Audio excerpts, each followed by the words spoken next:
Look at you, the only one in the race position. Yeah, no. I used to be the keen bean. I was really competitive with cross country. As a very tiny child, she would be very upset if she didn't win. She's always been outdoorsy, so she'd be out and about, on a bike, running, playing. As soon as she had her injections and she was able to go swimming, I took her, and the very first time she was just a baby of, I think, 5 months. That obviously got her used to being wet very early on, literally, I think she was 4 months old, she was going along.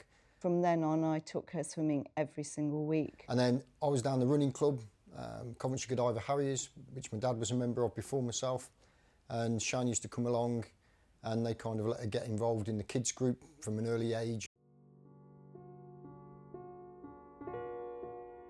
That's all the Sharks. Yeah. Stratford Sharks, that was the name of the tri-club as well as the swimming club. It was my first triathlon club, Stratford Sharks. I remember the school teacher saying, because you asked what the course was, he said, just follow everyone else. And you said, what if I'm in the lead? And you said you won't be. He said, you won't be. Yeah. I do remember that now. Yeah. I remember my mum had to run around showing me where to go at some points because I didn't know where I was going. She kind of excelled as a runner first. When she was picked for the England schools cross-country team, a couple of the coaches were sort of raising eyebrows and taking interest. It was at that point then that we realised that she had some ability. It was the couple of coaches around triathlon actually said, we think that Sian's got a potential here to go all the way. You have to hand it to her dad because he's spent years getting up at the crack of dawn, taking her to the swimming pool, driving her all over the country. Yeah, I mean, I think her parents, are, not just her dad, her mum too, they've sacrificed a lot. Right, the lucky sock, Sian. That she wouldn't let mum chuck away. Sewn up, holes in, that many times, and in the end we binned them on October the 12th, 2008. The end of the lucky socks. And now we have a lucky dragon, a lucky pig. That's it. Is that it? That you shake, and 10 lucky jumps. Yeah, 10 lucky jumps before a race. Before a race, whether it's swimming or whatever it was, jump up and down 10 times on the spot. Oh my gosh. Nah, look at these guys. I used to get the mick taken out of me so much. They're huge. Why? Because they're huge. I can't believe you let me wear those. Did my first triathlon when I was about 8 years old. I've done it ever since then. Take your mark. Dive in and I always sprint as hard as I can for the first 10 strokes. 4 rounds of swimming, cycling and running started with a 250-metre race in the Xuanwu Lake. I want to get to the buoy in the first 5 places if I can. Just out of the water, Sian Rainsley of Great Britain in the lead and onto her bike in the... And you sort of jump on your bike, get your feet in your shoes and just head down for the first 5 minutes of riding because this is crucial in triathlon. Transition's the 4th discipline in triathlon. Like, you can lose so many places or so much time if you don't nail this sort of area. It's always hard, like you've had a really hard bike, really hard swim, and then once I've got into a rhythm and got going, it's just get to the end as quickly as you can and try and beat as many people as possible. She's fiercely competitive when it comes to pulling on that GB top. Being a dad, we're more than just there for when she wins. We're there for when the puncture or the crash. As triathletes, we train crazy amounts compared to most other sports people, really. We swim 5 times a week, bike around 4 or 5 times a week for me, run 4 times, gym twice, run drills once. So it's a lot of hours, and especially during the summer when I've got no uni, it adds up to be a lot.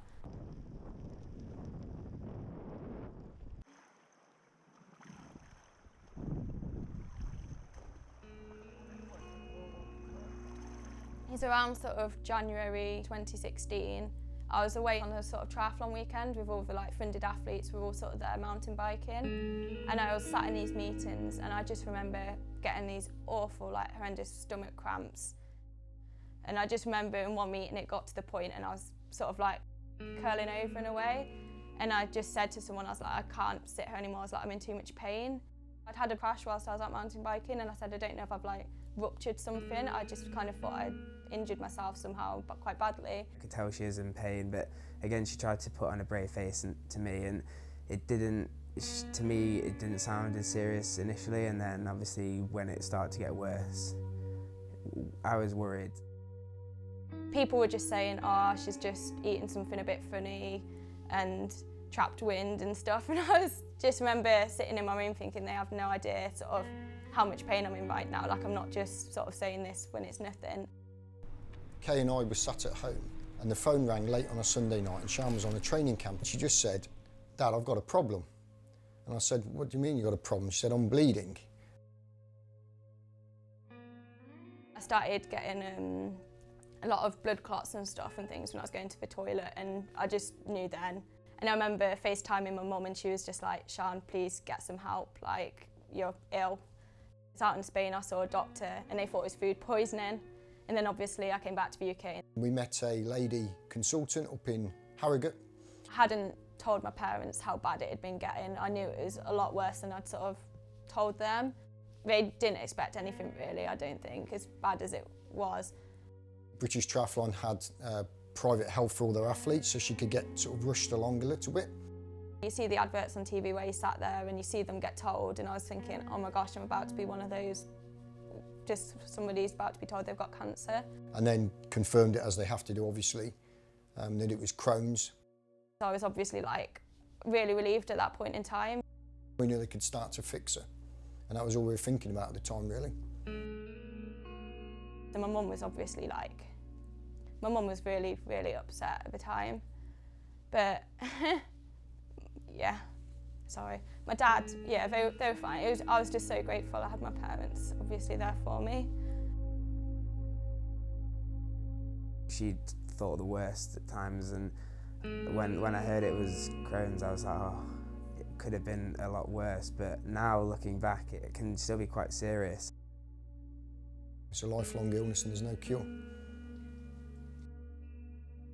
I've got this for the rest of my life. Like, I don't know if I'm going to get better. You can sit there and think this could get worse as well, and you don't have the answer, you don't know. Crohn's disease is an inflammatory condition. It typically affects younger people, so one of the peaks of the age distribution is people in their 20s.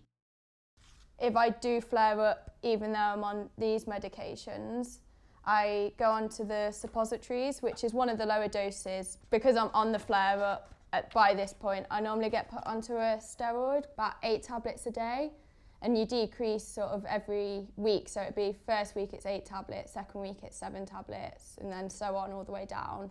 And hopefully this has always luckily controlled my flare-ups and managed to ease me sort of back into normal living and just back on these.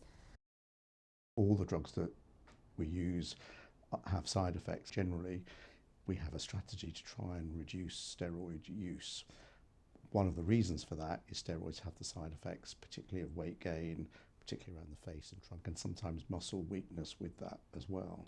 Steroids aren't good, obviously. Like, you're not meant to use them more than like once a year, and this is my second time within less than 12 months. So that's why they've upped my medications to having the immune suppressants to try and stop me being on the steroids so often. I have to be careful about getting ill and picking up infections off people as well. Osteoporosis or osteopenia, which is the stage before that, is thinning of the bones, which is a direct consequence of long-term steroid use. I've actually had a DEXA scan and they were really surprised. My bone health is actually really strong for like a girl of my age. But I've just got to hope I don't get put on too many more doses of steroids in my lifetime, because obviously the more times you get put on it, the more likely is to break down my bones. But the other thing is I've only been on this for like 10 days, and obviously I got really bad side effects with the azathioprine.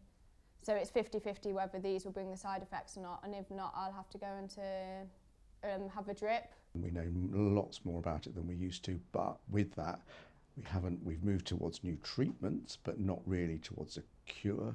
And I don't see that in the imminent future. I hope I'm wrong. We know that recently she's had a difficult time again, and she's had to be diagnosed with some new medicine. I just want it to be the right one. I just wanted to find out quickly what it is. I don't know if the sport is contributing to it or not, if I'm honest. There's lots more cleverer people than me out there that are monitoring this, and she's under good she's in good hands. I have to let the UK anti-doping system know, obviously, when I'm being put on steroids. And then they give me a TUE, which is a therapeutic use exemption. So because obviously it's for health reasons and not for performance gain, I'm allowed to take the medication and compete at the same time. First time I went to compete with the steroids is quite a big faff. I understand, because obviously I don't want people to be taking drugs that they don't need, but you have to prove yourself. So I had to send off all my scans and stuff to show that I actually had the disease. At Europeans, when I finished third, I couldn't believe it. I was like, I can't believe I've just podiumed. I wasn't expecting that at all. And you just like look around like, what on earth just happened? Like, it's crazy and it's such an amazing feeling. Instead of just ringing up and saying, what have you done today? It's always a disguised sort of conversation about how it will take place to bring it round to, how are you? And then I'm interested in the training afterwards, or the racing, or the results, or how the set went. But normally it's just, how are you? We've got Olympic champions in our squad and other Olympic medalists and world champions. So like, it's the kind of place where you want to kind of show that you're there to train hard, and you almost want to appear tough, and like, you can do the session and determined to do it as well. Publicly, like, yeah, she puts on a front, and it's good. Like, I think you need to do that in sport, because if you do show a bit of a weakness, sometimes people do capitalise on it. And I do put it out there, so like on Crohn's Awareness Day, I do try and put out stuff to do with it, so it's sort of increasing sort of the media and people awareness of it. I don't hide the fact that I've got the disease. She's extremely philosophical with, she knows she's got Crohn's, and she always does, she does her best. So my grandma's running a wolf run, which is 10 kilometres of like mud, obstacles and stuff, to raise money for Crohn's disease. She was genuinely pleased that I was raising the profile of Crohn's, because still some people don't really understand what it is. I wanted to pick something that people would be surprised that I was going to do, and they certainly were surprised when I said I was going to do a wolf run. Part of me thought that by telling everybody that I knew that I was going to do it, I would have to do it, because I couldn't say, oh, I didn't finish. That wasn't an option. Sian would love to do one, but she's not allowed. I know she's not allowed. Not while she's got events coming up. My main goal in triathlon would be to get to the Olympic Games one day. Sian's definitely a medal winner. Like those people who are racing now, she's also got a natural running ability, so it makes sense that in a few years' time, if she continues, like, she'll be right up there. I think it's easy to get caught up in sport and just not think about real life at the same time, I guess, and you just see it as in literally just sport, sport, sport, and that's everything. But when you suddenly have an illness and stuff, you realise sport can't be everything. But yeah, I think it would be nice if someone along the line who is in a similar position could know that someone's done it out there, and that you can do sport and have like a chronic illness at the same time. She's always very, very quick to congratulate other people on their success. Yeah, always has been from a child. When she was in races, she was always very quick to, shake the hands of the other athletes and not just rush off and hang around and speak to them. Yeah.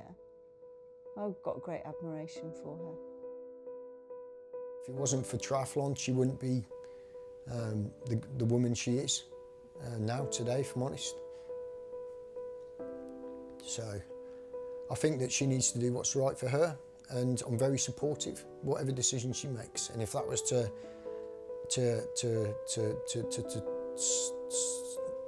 stop training tomorrow, then I'd be 100% comfortable with that, as much as I would be if she was to carry on living the dream. And at the moment, she's and her friends are doing amazing things with some great support behind them, so I just want her to be happy, if I'm honest.